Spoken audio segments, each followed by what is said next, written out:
That's so fast. Tank was limited question, right? He always says it once. One time. With Tankersley, what's the challenge in terms of his road back? He's just getting out there and getting that confidence of being able to stick his foot in the ground, attack, not being cautious at all. And I don't know if he's really thinking about that part of worried about any kind of, injury. I think he's just ready to get out there, go play physical, play his game. So Damian is doubtful. In addition to Kenyon, so you have Sonoris and Dave. I don't remember if Davion was up last week, but to what extent would you consider using one of those guys in a slightly increased role? Yeah, it's kind of really how the game kind of goes. I mean, sometimes we have some stuff in there for certain guys, and we don't get to it. I mean, it's just no different than Jakeem and, where we're trying to do some stuff with, the tight ends. We had certain packages in, we just never got to it. I mean, it just depends how the flow of the game is, how many touches, Drake ends up having. I mean, you just prepare for a lot of different scenarios and then see how it plays out. With the linebacker situation, the perception is that from a coverage standpoint, you guys are struggling in that unit. Is that what film is showing you, or are we overplaying what's happening? I think a little bit of it is we've played some good tight ends, and so there's been some times where we've had guys wide open, and sometimes we're in zone where it's not really their responsibility, and possibly it was the safeties or corner was supposed to be in a certain location. If we clean a lot of those things up, we'd probably eliminate half of the issues that we've had.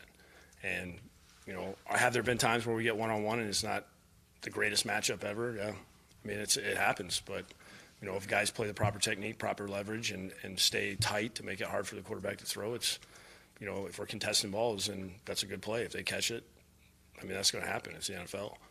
When you have an offense with talented threats, high-level threats at every level with the receiver, the tight end, the running back, how challenging is that for a defensive coordinator?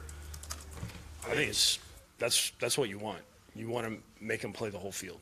I've had situations before where they know we're not going to get anything past 20 yards. That makes it really hard. You got guys that can stretch the field. It's that's where they start, and then they work their way back down. Now, obviously, we got guys that can stretch the field. We got guys that can hit in the intermediate game, and then we got a guy that's really good in underneath and the intermediate game, which causes a lot of problem for those guys. And that's why you see, Kenny pop free down the field every once in a while, and Devontae's had some one-on-one matchups. And a lot of it starts with Jarvis, doing some of the dirty work and working underneath. And same thing with the tight ends, just finding those little, almost like annoyance catches to move the chains. And now when you add the backs to the passing game, now it becomes a whole different animal for them, because just a simple check down turns into a 12-yard gain. I mean, it just puts a lot of pressure on the defense, and that's what we want to do. I know you don't think about stats, and I know this is how you are, but how important do you think it is for Jarvis to maybe lead the league in receptions for the first time in his career and, get over that 1,000-yard benchmark? So it's one of those things, you don't want him to think about it. I'm sure, when position guys come into the season, they have goals in the back of their mind, but it's kind of one of those things they kind of keep to themselves. And it's really not necessarily, this is what I want to have. They're thinking, this is what I can do to help us win.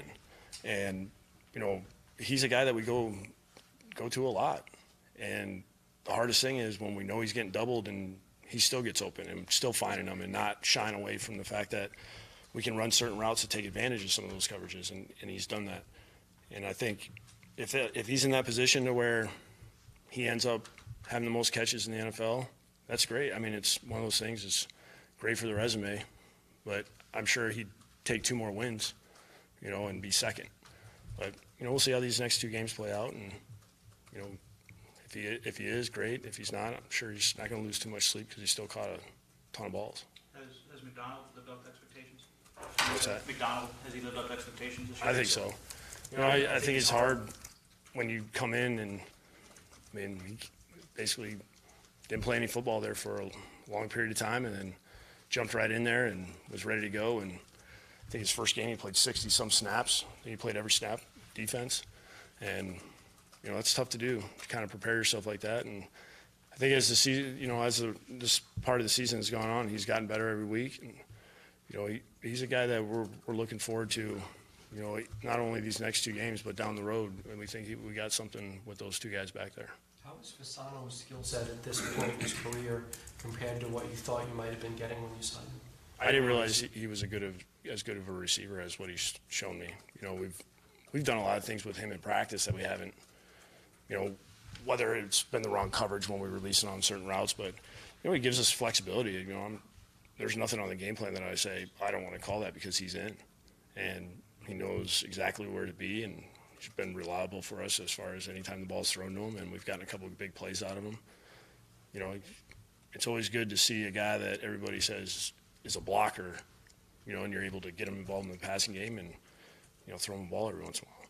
It's weird that it seems like as the season's gone on, you've gotten obviously more and more hurt in the offensive line, but it's played better and better. How is that? I mean, how does that work?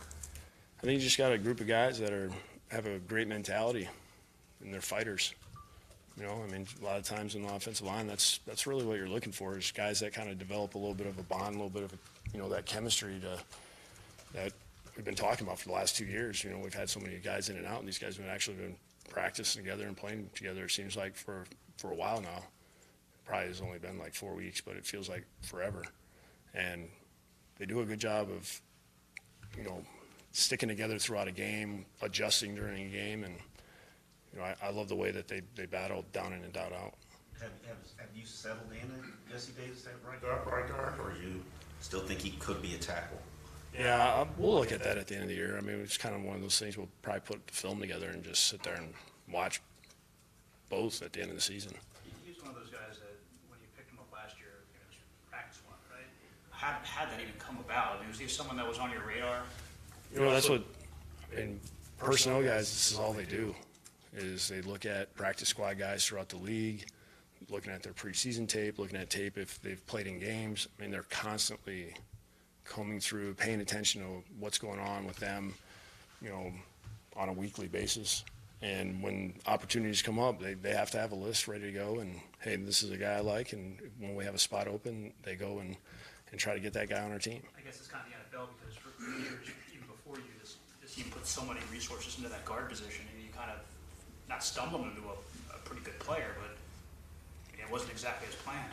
I think he's done a good job of allowing himself to be put in this position, because when he got here, I don't know if you guys remember, he wasn't as big as what he is now. He really spent a lot of time in the weight room, with Paloka, and he continued it not only through the end of last year, but all through the offseason, all training camp, through the season. You can see that his strength is one of his assets that we really, really like. When he gets his hands on guys, he really can, tie a guy up for a while. Where is Derby in terms of being able to help you on offense? He's smart. He's just done a good job of picking things up very quickly. I think it helped a little bit because Denver runs close to a, similar offense. Some of the terminology is still carried over from a while ago. So I think that made it easier. And, we'll see kind of how it plays out for us. We're done, but I do have the information for you. You asked me about Kenny Drake. 148 yards the last 3 games. That would make him the most productive back in starts over that 3-game span. Now, he started 4 games, so he's 123. That makes him the 5th most productive back in the NFL. Take it.